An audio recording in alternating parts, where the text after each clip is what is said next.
Hi hello ಎಲ್ಲರಿಗೂ welcome back to my channel Lalitha and vlogs. ಇವತ್ತಿನ recipe ಬಂದುಬಿಟ್ಟು ಮಾವಿನ ಹಣ್ಣಿನ ರವಾ ಕೇಕ್ ಮಾಡ್ತಾಯಿದ್ದೀನಿ. ಇನ್ನೇನು ಮಾವಿನ ಹಣ್ಣು ಸೀಸನ್ ಮುಗ್ದೋಗ್ತಾ ಇದೆ. ಈ ಸೀಸನ್ ಮುಗಿಯೋಷ್ಟೊತ್ತಿಗೆ ಈ ಕೇಕ್ ರೆಸಿಪಿನ ಒಂದ್ಸತಿ ಟ್ರೈ ಮಾಡಿ ನೋಡಿ. ತುಂಬ ಸಾಫ್ಟ್ ಆ್ಯಂಡ್ ಸ್ಪಾಂಜಿಯಾಗಿ ಬರುತ್ತೆ ಈ ಕೇಕು. ಇದಕ್ಕೆ ಯಾವುದೇ ರೀತಿಯಾದ ಮೈದಾ ಹಿಟ್ಟು, ಗೋಧಿ ಹಿಟ್ಟು ಹಾಗೆ ಓವೆನ್ ಕೂಡ ಅವಶ್ಯಕತೆ ಇಲ್ಲ. ಸೂಪರ್ ಯಮ್ಮಿಯಾಗಿರುತ್ತೆ. ಹಾಗೆ ಮಾಡೋದು ಕೂಡ ಕೆಲವು ಇಂಗ್ರೀಡಿಯೆಂಟ್ಸ್ಗಳಿಂದ ಇದನ್ನು ನೀವು ಮಾಡಿಕೊಂಡು ಮನೆಯಲ್ಲೇ ತಿನ್ಬೋದು. ಹಾಗಾದರೆ ಈ ರೆಸಿಪಿ ಮಾಡೋದಕ್ಕಿಂತ ಮುಂಚೆ ಇನ್ನೂ ಯಾರೆಲ್ಲ ನನ್ನ ಚಾನಲ್ ಸಬ್ಸ್ಕ್ರೈಬ್ ಮಾಡ್ದಲ್ಲೇ ನೋಡ್ತಾ ಇದ್ದೀರಾ, ಸಬ್ಸ್ಕ್ರೈಬ್ ಮಾಡ್ಕೊಂಡು ನೋಡಿ. ಹಾಗೆ ಈ ರೆಸಿಪಿ ನಿಮ್ಗೆ ಇಷ್ಟ ಆಗಿದ್ರೆ, ಈ ವಿಡಿಯೋ ಇಷ್ಟ ಆಗಿದ್ರೆ ಒಂದು ಲೈಕ್ ಕೊಟ್ಟು ನನ್ನ ಚಾನಲ್ಗೆ ಸಪೋರ್ಟ್ ಮಾಡಿ ಅಂತ ಹೇಳ್ತಾ ಈಗ ರೆಸಿಪಿಲಿ ಹೋಗ್ಬಿಡೋಣ. ನಾನಿಲ್ಲಿ ಒಂದು ಮಿಕ್ಸಿ ಜಾರ್ಗೆ 1.5 ಕಪ್ಪಷ್ಟು ರವೆನ ತೊಗೊಂಡಿದ್ದೀನಿ. ಉಪ್ಪಿಟ್ಟು, ಮಾಮೂಲಿ ಉಪ್ಪಿಟ್ಟು ಮಾಡ್ತಾರಲ್ಲ ಆ ರವೆನೇ ತೊಗೊಂಡಿದ್ದೀನಿ. ನೀವು ಬೇಕಿದ್ರೆ ಚಿರೋಟಿ ರವೆ ಕೂಡ ತೊಗೋಬೋದು. ಇದನ್ನು ಒಂದು ಸತಿ ಮಿಕ್ಸಿಯಲ್ಲಿ ಗ್ರೈಂಡ್ ಮಾಡ್ಕೊಂಬರೋಣ. ಮಿಕ್ಸಿಲಿ ಗ್ರೈಂಡ್ ಮಾಡ್ಕೊಂಬಂದಿದ್ದೀನಿ ನೋಡಿ. ಸ್ವಲ್ಪ ನುಣ್ಣಗೆ ರುಬ್ಕೊಂಬರಬೇಕು. ಈಗ 3/4 ಕಪ್ಪಷ್ಟು ಸಕ್ಕರೆನ ತೊಗೊತಾ ಇದ್ದೀನಿ. 3/4 ಕಪ್ಪಷ್ಟು ಸಾಕು. ಇದನ್ನು ಕೂಡ ಮಿಕ್ಸಿಲಿ ರುಬ್ಕೊಂಬರೋಣ. ನಾನಿವಾಗ ಇದನ್ನು ಮಿಕ್ಸಿಲಿ ರುಬ್ಬಾದ್ಮೇಲೆ ಮಿಕ್ಸಿಂಗ್ ಬೌಲ್ಗೆ ಹಾಕ್ಕೊತಾ ಇದ್ದೀನಿ. ಈ 2 ಮಾವಿನ ಹಣ್ಣಿನ ನಾನಿಲ್ಲಿ ಒಳಗಡೆದ ಪ್ಯೂರಿನ ತೆಗೆದಿಟ್ಕೊಂಡಿದ್ದೀನಿ. ಇದನ್ನು ಇವಾಗ ಒಂದು ಮಿಕ್ಸಿಂಗ್ ಜಾರಿಗೆ ಹಾಕ್ಕೊಂಡು ರುಬ್ಕೊಂಬರೋಣ. ರುಬ್ಕೊಂಡು ಬಂದಾದಮೇಲೆ ನಾನಿವಾಗ ನಾವೇನು ರುಬ್ಬಿಟ್ಕೊಂಡಿರೋಂಥ ಮಿಕ್ಸರ್ಗೆ ಅರ್ಧ ಕಪ್ಪಷ್ಟು ಆ ಎಣ್ಣೆನ ಹಾಕ್ಕೊತಾ ಇದ್ದೀನಿ. ಇದಕ್ಕೆ ಯಾವುದೇ ಸ್ಮೆಲ್ ಇರಬಾರ್ದು, ಎಣ್ಣೆ ಫ್ಲೇವರ್ ಇರದೇ ಇರೋಂಥ ಎಣ್ಣೆ ಹಾಕ್ಕೊಂಡು ಇವಾಗ ಪ್ಯೂರಿ ಕೂಡ ಹಾಕ್ಕೊಂಡಿದ್ದೀನಿ. ಇದಕ್ಕೆ ಮಾವಿನ ಹಣ್ಣು ಪ್ಯೂರಿ ಕೂಡ ಅದು ಕೂಡ ಹಾಕ್ಕೊಂಡು ಇವಾಗೆಲ್ಲ ಒಂದೇ ರೊಟೇಷನಲ್ಲಿ ಇದನ್ನು ತಿರುಗಿಸ್ಕೋಬೇಕು. ನೋಡಿ, ಗಂಟುಗಳಿಲ್ದಲೆ ನಿಧಾನಕ್ಕೆ ತಿರುಗಿಸ್ಕೋಬೇಕು ಚೆನ್ನಾಗಿ. ನೋಡಿ, ಉಪ್ಪಿಟ್ಟು ರವೆ ಹಾಕಿರೋದ್ರಿಂದ ಬೇಗನೆ ಎಲ್ಲದೂ ಗಟ್ಟಿ ಆಗಿಬಿಡುತ್ತೆ. ನೋಡಿ, ಇವಾಗ ಸ್ವಲ್ಪನೇ ತಿರುಗಿಸ್ಕೊತಾ ಇದ್ದೀನಿ. ನಾನಿಲ್ಲಿ ಸ್ವಲ್ಪ ಹಾಲು ಕೂಡ ತೊಗೊಂಡಿದ್ದೀನಿ.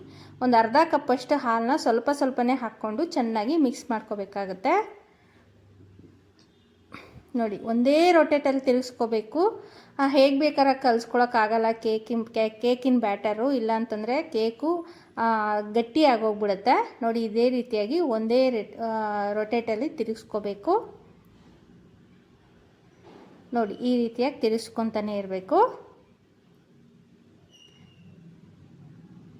ನೋಡಿ, ಒಂದು ಹಂತಕ್ಕೆ ತಿರುಗಿಸ್ಕೊಂಡ್ಮೇಲೆ ಇನ್ನೂ ಸ್ವಲ್ಪ ಗಟ್ಟಿಯಾಗಿದೆ, ಇನ್ನೂ ಸ್ವಲ್ಪ ಹಾಲು ಬೇಕಾಗುತ್ತೆ. ಹೀಗೆ ತಿರುಗಿಸ್ಕೊತಾ ಇದ್ದರೆ ಚೆನ್ನಾಗಿ ಎಲ್ಲದಕ್ಕೂ ಮಿಕ್ಸ್ ಆಗುತ್ತೆ. ನೋಡಿ, ಈಗೆಲ್ಲ ಅದು ಮಿಕ್ಸ್ ಆಗಿದೆಯಲ್ಲ. ಇವಾಗ ನಾವು ಇದನ್ನು ಸ್ವಲ್ಪ ರೆಸ್ಟ್ ಮಾಡೋಕ್ಕೆ ಒಂದು 20 ಮಿನಿಟ್ಸ್ ಬಿಟ್ಬಿಟ್ರೆ ಚೆನ್ನಾಗಿ ರೆಸ್ಟ್ ಆಗುತ್ತೆ. ಹಾಗೆ 20 ಮಿನಿಟ್ಸ್ ಇದನ್ನು ಹೀಗೆ ಬಿಟ್ಬಿಡೋಣ. ರವೆ ಎಲ್ಲ ಚೆನ್ನಾಗಿ ಉಬ್ಕೊಳ್ಳುತ್ತೆ. ನಾನು ಇವಾಗ ಮತ್ತೆ ಈ ಸೈಡು ಗ್ಯಾಸ್ ಮೇಲೆ ಒಂದು ಬಾಣಲಿ ಇಟ್ಟು ಅದರೊಳಗೆ ಸ್ಟ್ಯಾಂಡ್ ಇಟ್ಬಿಟ್ಟು ಅದ್ರ ಮೇಲೆ ಲಿಡ್ ಕ್ಲೋಸ್ ಮಾಡಿ 10 ಮಿನಿಟ್ಸು ಪ್ರೀ ಹೀಟ್ ಮಾಡ್ಕೊತಾ ಇದ್ದೀನಿ ಕಡಾಯಿನ. ಇದಕ್ಕೆ ಓವನ್ ಬಳಸ್ತಾ ಇಲ್ಲ ನಾವು. ಈಗ 20 ನಿಮಿಷ ಆದಮೇಲೆ ನೋಡಿ, ಸ್ವಲ್ಪ ಗಟ್ಟಿಯಾಗಿದೆ. ಇದಕ್ಕೆ ನಾನಿವಾಗ ಅರ್ಧ ಟೀ ಸ್ಪೂನಷ್ಟು ಬೇಕಿಂಗ್ ಸೋಡಾ ಹಾಕ್ಕೊತಾ ಇದ್ದೀನಿ. 1.5 ಟೀ ಸ್ಪೂನಷ್ಟು ಬೇಕಿಂಗ್ ಪೌಡ್ರನ್ನ ಹಾಕ್ಕೊಂಡು ಸ್ವಲ್ಪ ಹಾಲು ಹಾಕ್ಕೊಂಡು ಇದನ್ನು ಇವಾಗ ಚೆನ್ನಾಗಿ ಮಿಕ್ಸ್ ಮಾಡೋಣ. ಗಟ್ಟಿ ಆಗ್ತಾ ಇದೆ ನೋಡಿ, ನೀವು ನೋಡ್ತಾ ಇರ್ಬೋದು. ಆ ರವೆ ಎಲ್ಲ ಚೆನ್ನಾಗಿ ಹೀರ್ಕೊಂಡಿದೆ, ನೀರೆಲ್ಲ ಚೆನ್ನಾಗಿ ತಿರುಗಿಸ್ಕೋಬೇಕು ಈ ಥರ. ನೋಡಿ, ಆ ಬೇಕಿಂಗ್ ಸೋಡಾ ಬೇಕಿಂಗ್ ಪೌಡ್ರ್ ಹಾಕಿದ್ಮೇಲೆ ತುಂಬ ಜಾಸ್ತಿನೂ ಕಲಸ್ಕೋಬಾರ್ದು, ಸ್ವಲ್ಪ ಮೆತ್ತಗೆ ಕಲಿಸ್ಕೋಬೇಕಾಗುತ್ತೆ. ಈ ರೀತಿಯಾಗಿ ಇನ್ನೂ ಸ್ವಲ್ಪ ಹಾಲು ಬೇಕಾಗುತ್ತೆ. ಇನ್ನೂ ಸ್ವಲ್ಪ ಹಾಲು ಹಾಕಿ ಕಲಿಸ್ಕೊತಾ ಇದ್ದೀನಿ. ನೋಡಿ, ಇನ್ನೂ ಗಟ್ಟಿ ಇದೆ. ಇವಾಗ ಇನ್ನೂ ಸ್ವಲ್ಪ ಹಾಲು ಹಾಕ್ಕೊಂಡು ಇದನ್ನು ಚೆನ್ನಾಗಿ ಮಿಕ್ಸ್ ಮಾಡ್ಕೊತಾ ಇದ್ದೀನಿ. ಈಗ ಮಿಕ್ಸ್ ಮಾಡಿದ್ದಾಗಿದೆ. ಈಗ ಕೇಕ್ ಬ್ಯಾಟರ್ ನೋಡಿ ಚೆನ್ನಾಗಿ ಮಿಕ್ಸ್ ಆಗಿದೆ. ಇವಾಗ ನಾನು ಒಂದು ಕೇಕ್ ಮೋಲ್ಡ್ನ ತೊಗೊಂಡಿದ್ದೀನಿ. ನನ್ನ ಹತ್ರ ಇರೋಂಥ ಮೋಲ್ಡೇ ತೊಗೊಂಡಿದ್ದೀನಿ. ಇದಕ್ಕೆ ಸ್ವಲ್ಪ ಎಣ್ಣೆ ಹಾಕ್ಕೊಂಡು, ಬಟರ್ ಪೇಪರ್ ನಾನು ಯೂಸ್ ಮಾಡ್ತಾ ಇಲ್ಲ, ನೀವು ಬೇಕಿದ್ರೆ ಬಟರ್ ಪೇಪರ್ನ ಯೂಸ್ ಮಾಡ್ಕೋಬೋದು. ಸ್ವಲ್ಪ ಹಿಟ್ಟು ಹಾಕ್ಕೊಂಡು, ಗೋಧಿ ಹಿಟ್ಟಾದರೂ ಮೈದಾ ಹಿಟ್ಟಾದರೂ ಯಾವ ಹಿಟ್ಟಾದ್ರೂ ಹಾಕ್ಕೊಂಡು ಈ ಥರ ಎಲ್ಲ ಸ್ಪ್ರೆಡ್ ಮಾಡ್ಕೊಳ್ಳಿ. ಸ್ಪ್ರೆಡ್ ಮಾಡ್ಕೊಂಡ್ಮೇಲೆ ಇದಕ್ಕೆ ಒಳಗಡೆನೆ ಈ ಕೇಕ್ ಬ್ಯಾಟರೆಲ್ಲ ಹಾಕ್ಕೊಂಬಿಡಿ. ನೋಡಿ, ಹಾಕ್ಕೊಂಡಿದ್ದಾಗಿದೆ. ಒಂದು ಸತಿ ಟ್ಯಾಪ್ ಮಾಡ್ಕೊಳ್ಳಿ. ಟ್ಯಾಪ್ ಮಾಡಿದ್ದಾದಮೇಲೆ ನನಗೆ ಇಷ್ಟವಾಗಿರುವಂಥ, ನಿಮ್ಗೆ ಯಾವುದಾದ್ರೂ ಇಷ್ಟವಾಗಿರುವಂಥ ಡ್ರೈ ಫ್ರೂಟ್ನ ಮೇಲೆ ಉದುರಿಸ್ಕೋಬೋದು. ನಾನಿಲ್ಲಿ ಬಾದಾಮಿನ ಚಿಕ್ಕದಾಗಿ ಕಟ್ ಮಾಡಿಟ್ಕೊಂಡಿದ್ದೆ, ಅದನ್ನೇ ಹಾಕ್ಕೊತಾ ಇದ್ದೀನಿ. ನೀವು ಬೇಕಿದ್ರೆ ಪಿಸ್ತಾ, ಗೋಡಂಬಿ, ನಿಮ್ಗೆ ಯಾವುದೇ ಇಷ್ಟ ಇದ್ದರೂ ಡ್ರೈ ಫ್ರೂಟ್ಸ್ನ ನೀವು ಇದ್ರ ಮೇಲೆ ಉದುರಿಸ್ಕೋಬೋದು. 10 ನಿಮಿಷ ಆಗಿದೆ, ಚೆನ್ನಾಗಿ ಪ್ರೀ ಹೀಟ್ ಆಗಿದೆ ಕಡಾಯಿ. ಇವಾಗ ನಾನು ಇದರೊಳಗೆ ಕೇಕ್ ಬ್ಯಾಟರ್ನ ಮೋಲ್ಡ್ನ ಇಡ್ತಾಯಿದ್ದೀನಿ.